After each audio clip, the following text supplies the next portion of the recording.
Hey everybody, welcome back. It's business, and it's time to cover some really crazy ass clips for you today in Ships and Giggles. But I had to put the Economize Now overview on hold simply because I wanted to be a little bit more focused when I talked about that and a little bit more clear-headed because I've got a move going on. And so basically, Ships and Giggles serves as a way for me to dump my ramblings and my, pick some thoughts out of my head and try to make some sense of it, or have you guys make some sense of it for me. I do have the Koenig Albert, by the way. Kind of a fun little ship.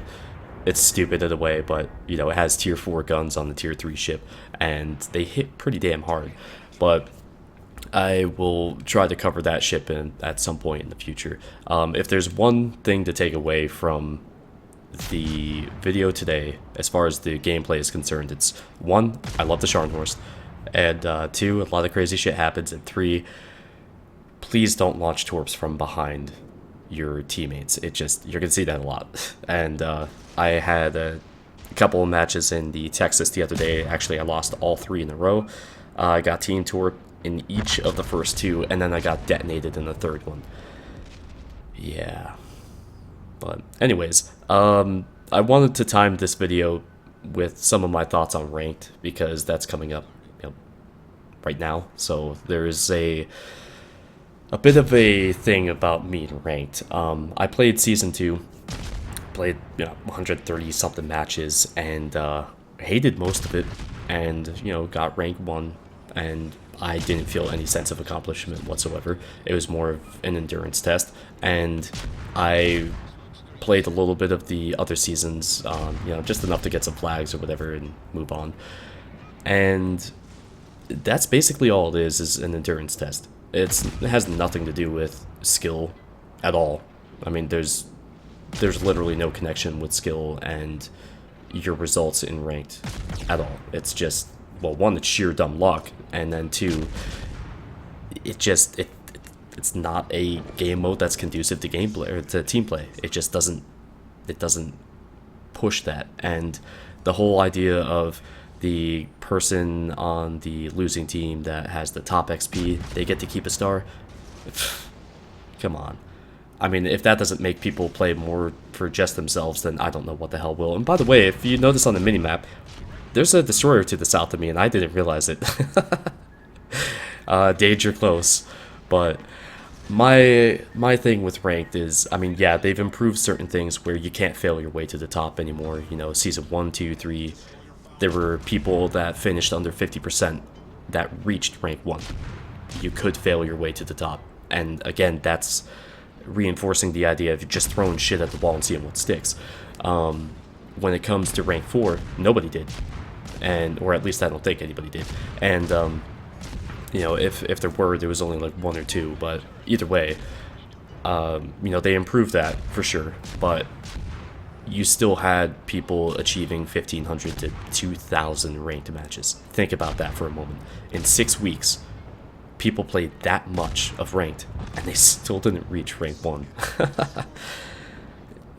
That doesn't seem too right to me, And my suggestion, in the past has been, I wouldn't be interested in ranked at all unless they changed it to having a 2-man division allowed on a team, and that's just 1 division and that's it. So hopefully you could have some sort of reliable person on your team that could hopefully carry a win. I have no idea, just something other than what is currently going on with ranked, right? Well, then I started thinking about it, and I made this suggestion before, and by the way, this is one hell of a clip. I don't think I've had something like this happen to me before, and you should really enjoy it. But anyways, so my idea is that, and forgive me here, as far as the number is concerned, it's just a number to be able to wrap your head around. So it could be more, it could be less, whatever. It's just a number. Don't think too much of it. It's just to better convey the idea that I have. Have a maximum number of 100 games for ranked, right? And it's over the course of a month, and it's suggested that it would be a good idea if you went ahead and just played 25 matches a week in it, whatever.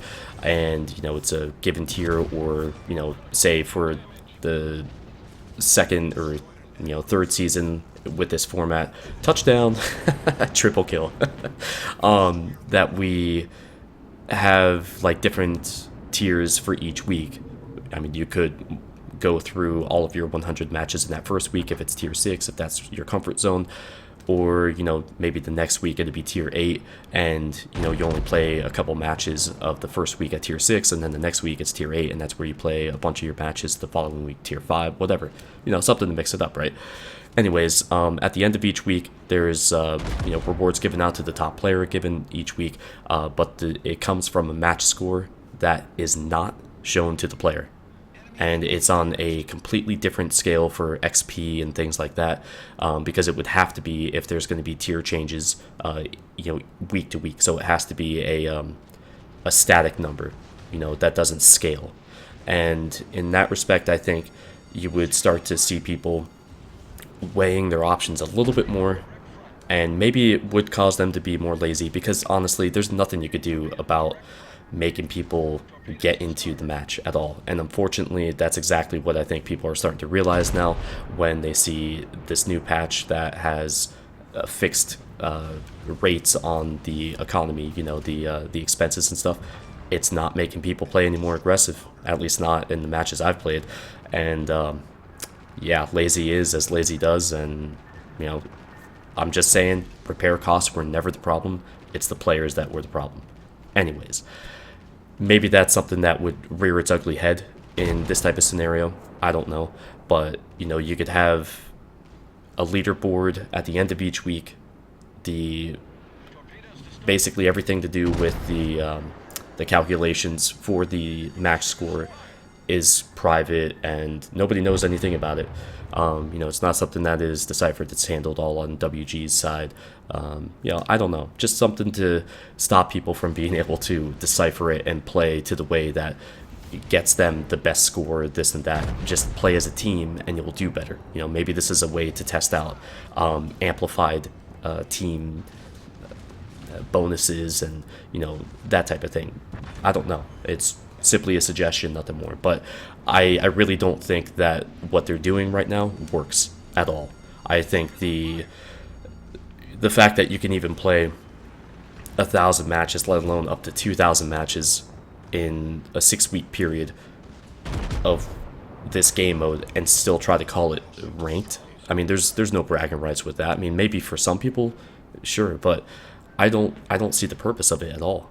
And maybe it's just my perspective. I would just rather see something that's more dedicated to the idea of an actual ranking system, because that way when people look at these names that are on the top of the leaderboard, and I'm not saying mine, I really don't give a shit if it's mine up there or not.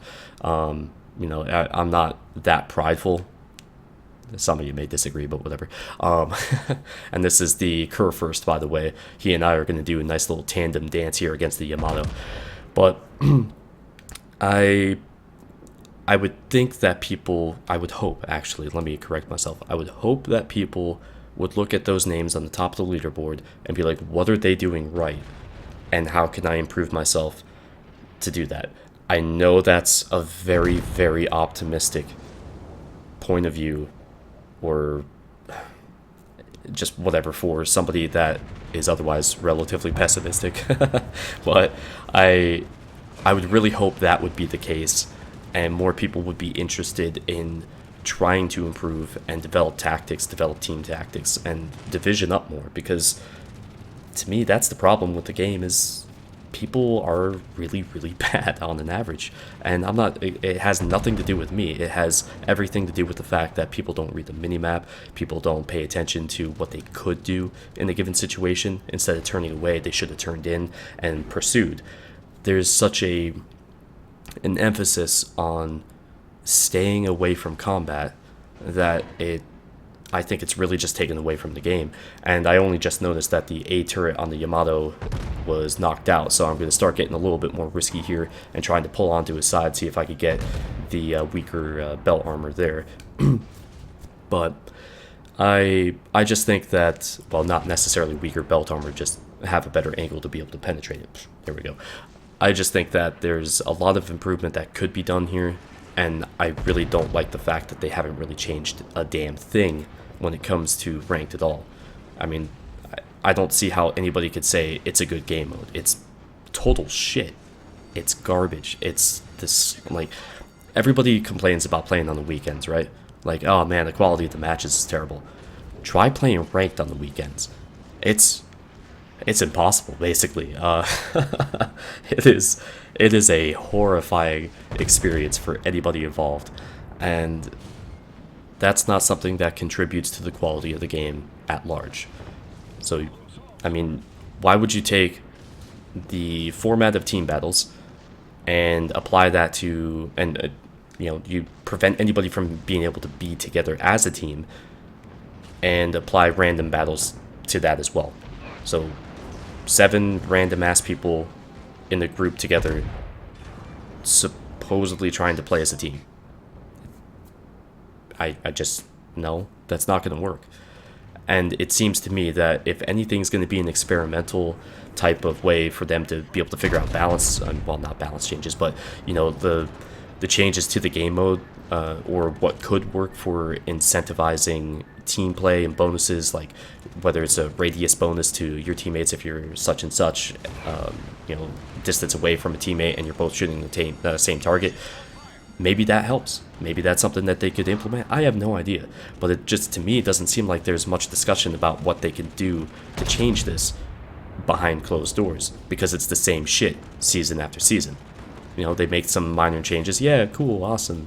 People can't fail their way to the top. That doesn't really change too much, because there's still almost no team play whatsoever. So, but I suspect that there's going to be a lot of comments about this, and again, this is just a rambling. I'm just telling you why I won't play ranked, and my thoughts on what could make it be a better game mode for everybody involved. And maybe it wouldn't be. Maybe nobody out there will agree with me. That's fine, because it's just my opinion, and that's all. I mean, nothing more or less to it. I think that discussion needs to be opened up a little bit more on what rank could do, and that's all I'm trying to promote. Whether any of my ideas or suggestions, whatever you want to call them, if any of them come to fruition, it doesn't matter. Maybe there's better ideas out there that I haven't thought about, and that's why I want to talk about it. So, just to open up the discussion a bit more. And I don't really think anybody's really covering that as far as YouTube is concerned. I'm pretty outspoken as it is, I guess, so I don't really care. This is, like I said, just my opinion. But anyways, yeah, I took the Shard Horse with relatively little backup, and I charged 4 battleships. And Arizona, who doesn't know what he's doing right now, and I didn't notice that he was accelerating. I thought he was still moving at like a particular rate, like half speed or quarter speed or something like that, so I didn't throw those torps far enough ahead. And I was at one point there trying to engage 3 targets at the same time. I was hoping that the Congo was going to be moving in behind me so I could launch my port side torps backwards while launching my starboard torps at the Arizona while using my main battery against the Hiryu. Yeah, that's why I like the ship, because I can engage multiple targets like that. And I was just having fun here. I mean, I knew this guy was sticking with HE, so I wasn't in any real threat or, yeah, I don't know. It's the Shard Horse, who cares? It's just a ton of fun to play. So, a couple more matches with that, too, to round this out. But, yeah, I don't know what to think about the patch currently. 5.12, sorry. There's a few things I like about it, a few things I don't. And, the fixed rate when it comes to the economy is interesting. It makes the losses a lot more manageable. Some of the wins doesn't really seem like it was a very good idea, I guess. I don't know. Like, I had a couple matches where I did about the same damage in the gearing in the win and loss. I had only, I think it was 20,000 credits separating the win and loss. And I think I survived in the win. So, I don't know. That seems weird to me. I mean, I made a profit one way or another. It was 128,000 and 148,000 credits, something like that. And then I had a loss in the Scharnhorst, which I don't know if I can show that one to you guys. It was 1,749 base XP. I was third overall in the entire match, and I made 630,000 credits. Yeah, I think I only ended up doing like 120,000 damage or something, but like it really seems to me with premiums, it's even more beneficial now with the way the economy's set up. But for average players without, like, say, premium time, especially at high tier, it doesn't seem to really improve too much, from the screenshots I've seen at least. But I don't know, there's so many factors involved when it comes to the credits you earn, the XP you earn, and so on and so forth. And yes, I am purposely staying broadside like this because I need to be better positioned for the torps that are most definitely coming from the Scharnhorst. So that was damage that I needed to take because I figured this would happen. So nice and comfortable slide right through those torps. But I always run premium time. So again, I'm not exactly the best person to ask about the economic changes and whatnot because I just don't notice them for the most part. The reason I run premium time is because it's directly connected to what I can show you guys. The more credits I have, the more ships I can buy, the more stuff I can cover. But also, as you guys may have noticed, sometimes having too many ships is a bad thing. So I just don't know what to play, or I don't have the focus to be able to stick with one ship for like 15 matches and get an idea of it, get the footage I need, and put an overview together for it.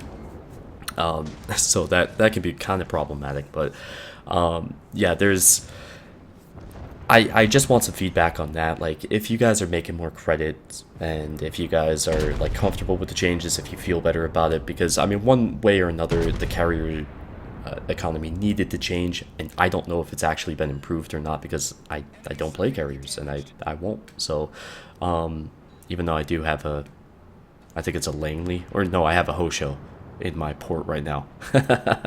Yep, you guys are never gonna see that gameplay. So I actually did better than I thought I would, because it's been well over a year since I last played carriers, at least on the live server. You know, from time to time I play test them, or in the super test I will occasionally play them to just see, you know, changes and things like that, or to test against a specific ship if it has like high AA or, you know, something like that, whatever. But anyways, more Scharnhorst action here, pushing in against these guys because they're giving us the room to do so. There's a Gneisenau now off to my left, which is my primary concern, and I finally used up my heal, which I should have done, you know, a lot earlier, because I would have been a little bit more prepared for this fight as opposed to going in while I'm still healing.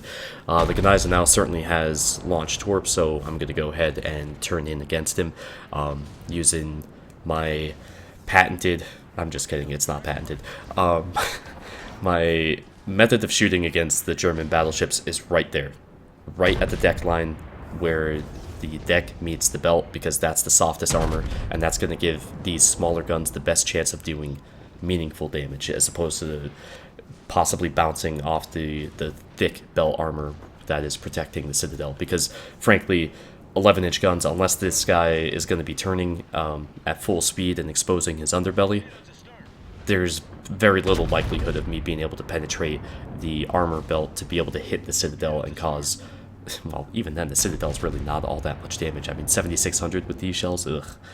But I'm moving in after another set of torps comes in behind, well, not really behind me, but it did kind of force me to hug the island a little bit more, and sure enough, more torps from the second line. That's exactly what happened in my Texas that I mentioned earlier, where I was team torped 2 matches in a row, the same exact way, from behind, from somebody launching torps like 3 ships back at a target that is like 6 kilometers outside of the range, and these were tier 7 ships. So I took a lot of damage, and even though it was half damage, yeah, it still hurts. But I definitely made a few people pink, and it wasn't on purpose. Like, I wasn't trying to get into the torps. I just, you know, the whole thing is, you shouldn't have to expect torps from behind you, and you're maneuvering to deal with the damage that's going to be coming in from in front of you, not the shit that's coming in from behind you from your teammates. So that's why I don't exactly have the highest opinion of people who launch torps from behind. It just pisses me off. You just shouldn't have to deal with that at all. And by the way, expect to see that quite a bit at ranked. I'm just warning you now. I mean, the way people get desperate for the kill in order to try to get that top star on the losing team, it makes people see everybody as red. So just pointing that out now. But yeah, division play hasn't worked out for me at all the last few sessions that I've played. It's been incredibly frustrating. And the worst part is when it's people you've played with consistently, you know you can do work together with them, and it just doesn't work. Yeah, I mean, if combining my last 2-man session and 3-man session, it's probably like a 20% win rate. Yeah, that's pretty bad. And the thing is, you're not better because you play as solo, you're not better because you play divisions. Divisions have to deal with sharing the damage and stuff like that, so it's not always beneficial in terms of like getting big numbers and stuff like that. Sometimes it is, sometimes it isn't. Actually, I would say most of the time it isn't, because you tend to be shooting at the same target at the same time, so whoever shells get there first is really who has the advantage. So you'll just be out of rhythm for an entire match, and you may not do any damage, but you still contributed by simply adding more to the shell volume or taking damage for your teammates, that sort of thing, giving somebody else the chance to be able to succeed. And just because you have people that have, say, 3 people have 70% win rates, there's no guarantee they're going to be any good together at all. And I mean, I've seen it personally. I've seen people with extremely high win rates just get their asses kicked in the division, and I've also seen people with average win rates do extremely well together, because it's about how you work together, not a statistic. It doesn't matter at all. Like, so hopefully people can get away from that and start thinking about, the achievements as a whole for a division and what that means to the team. But yeah, again, optimism. I may be a realist, but I still hold on to that sliver of optimism, just in case. Plus, I feel like it's the only thing that keeps me from being a completely bitter son of a bitch. But I do sincerely hope that anybody that's out there who's going to be, putting their nose to the grindstone for ranked, I hope you do well, and I hope it's not frustrating. I would love to hear your ideas, especially after playing a few of the matches, or, once you get up to a certain rank, like what you feel like would work better. Especially with all that fresh in your mind, and see what you could suggest for maybe some changes. You never know who's watching, never know who's listening, but maybe there's some discussion here that can lead to some change. I have no idea. I just, again, hope. So I had fun with the stream as far as the giveaway stuff. Gave away about $100 worth of in-game items, and I look forward to doing that again as soon as I have another $100 of stuff to give away. So thank you guys for joining me on that, and I do again wish everybody the best of luck with ranked. I hope it goes smoothly for you, but thank you for watching today, guys, and I'll see you back here as soon as I can. Take care.